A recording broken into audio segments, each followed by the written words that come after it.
El secreto del campanario, escrito por Álvaro Ramos. En el tiempo que fui maestro me tocó vivir durante 3 años en un pueblo en el estado de Hidalgo. Era muy conocido por su iglesia principal. El pueblo donde yo dormía no tenía más de 300 habitantes, pero la iglesia estaba siempre en perfecto estado y era muy grande para el tamaño del sitio. La razón que me vieron es que en ese lugar eran muy religiosos y la fe era tan grande que mucha gente de otros países iba ahí a escuchar la misa. Mi vida en ese lugar pudo pasar desapercibida, llena de tranquilidad y bellos paisajes, si no fuera por un lapso en el que la situación social se convirtió en un caos. En un lapso no mayor a 4 meses, se dieron 3 desapariciones que conmocionaron la zona.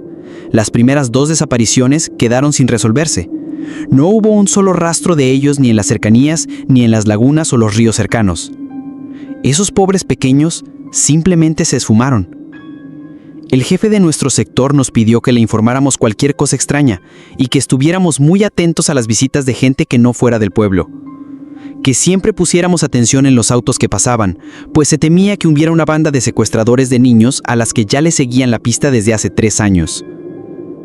Las familias de esos niños nunca superaron esos hechos y fueron de las pocas familias que se alejaron de las costumbres religiosas del pueblo, pues tenía resentimiento hacia Dios, por así decirlo, ya que no había podido ayudar a sus hijos a volver a casa. Por las noches el ambiente era tenso y bastante aterrador.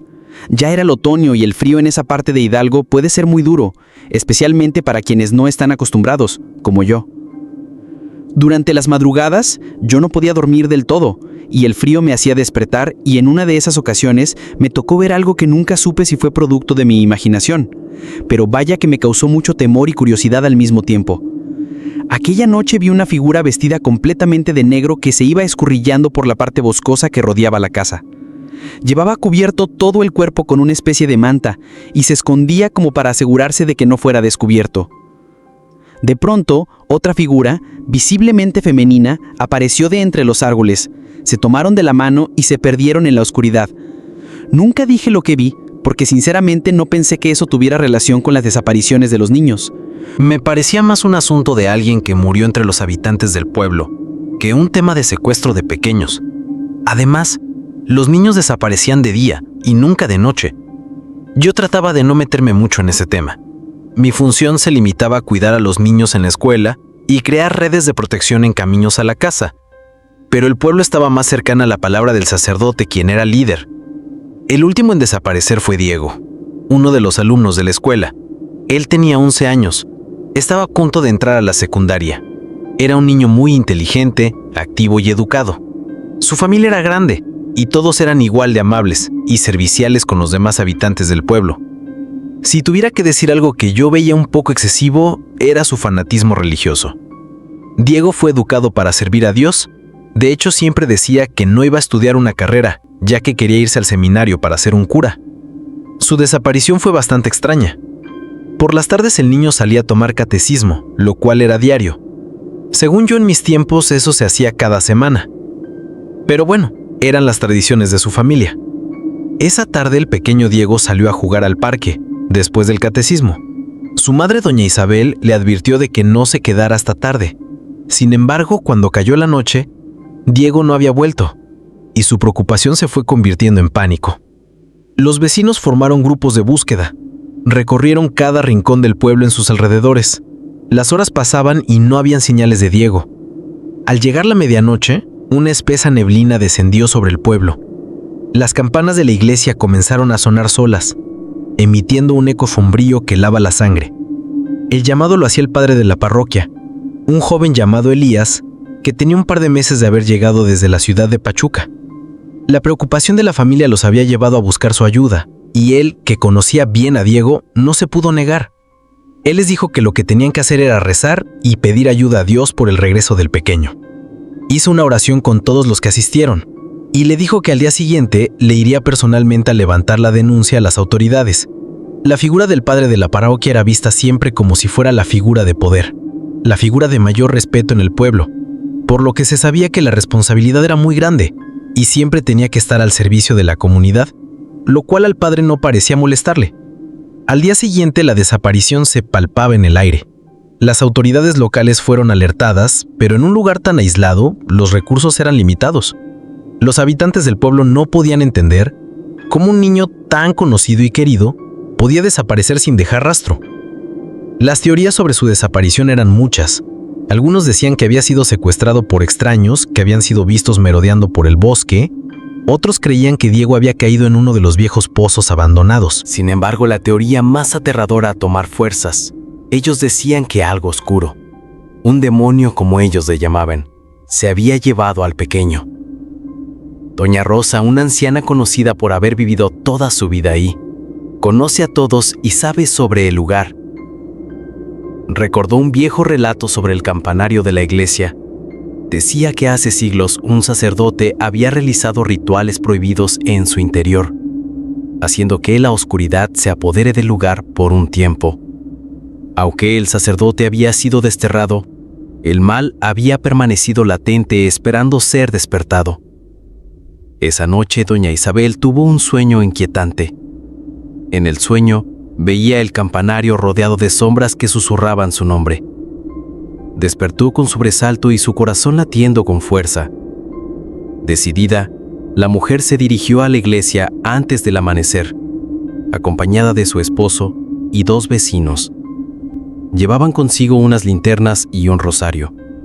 El padre Elías, quien también estaba perturbado por la desaparición de Diego, los encontró frente a la puerta de la iglesia. Juntos subieron los crujientes escalones del campanario. La neblina parecía espesarse a su alrededor, y el aire estaba cargado de una energía opresiva. Al llegar a la cima, encontraron una pequeña puerta de madera que nunca antes habían notado. Con manos temblorosas, el padre Elías la abrió. Dentro, se podía ver una figura en la penumbra. Era Diego, o al menos su cuerpo. Las sombras se disiparon cuando la luz de la linterna lo alcanzó, y el niño tenía marcas de haber sido atacado por alguien. Habían marcas de golpes y rasguños. No tenía playera y únicamente tenía un zapato. Esa imagen tan devastadora dejó su pobre madre sollozando.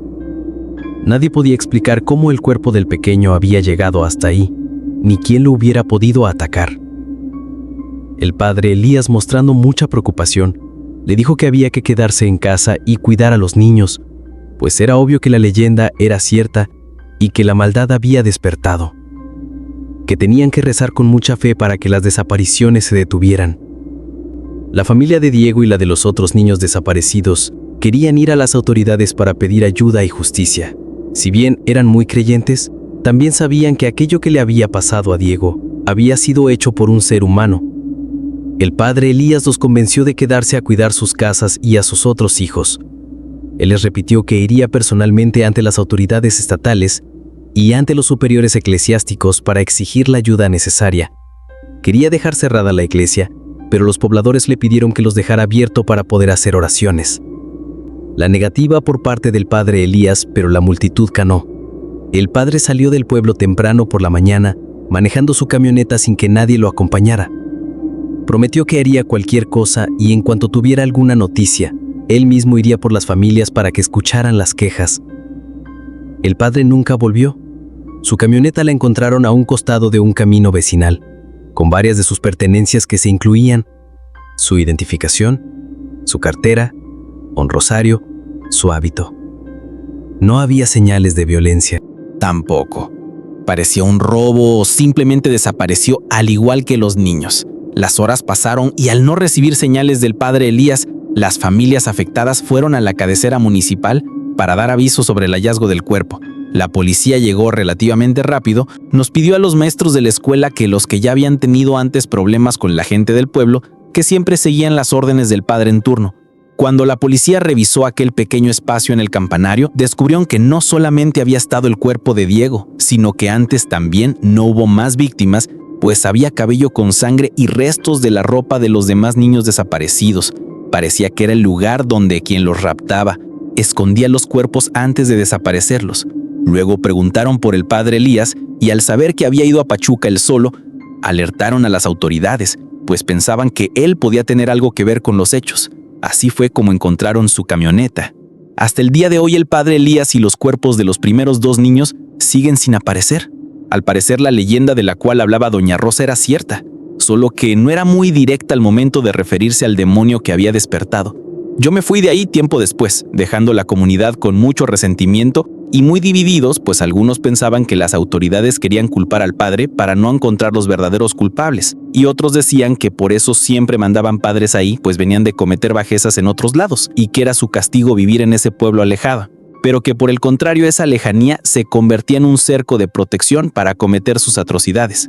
Desde entonces las campanas de la iglesia se mantuvieron en silencio, y el campanario fue cerrado para siempre. El pueblo nunca olvidó la noche en que Diego desapareció, y el secreto del campanario se convirtió en una advertencia para las generaciones futuras, así como para los nuevos sacerdotes que estaban por llegar. Una historia de terror, pero no del terror paranormal, como comúnmente narramos, sino más bien este relato de terror donde el monstruo es humano. Solamente espero que nunca se encuentren con estos monstruos. Si te gustan los relatos de vestigios de la historia, síguenos, comparte y gracias.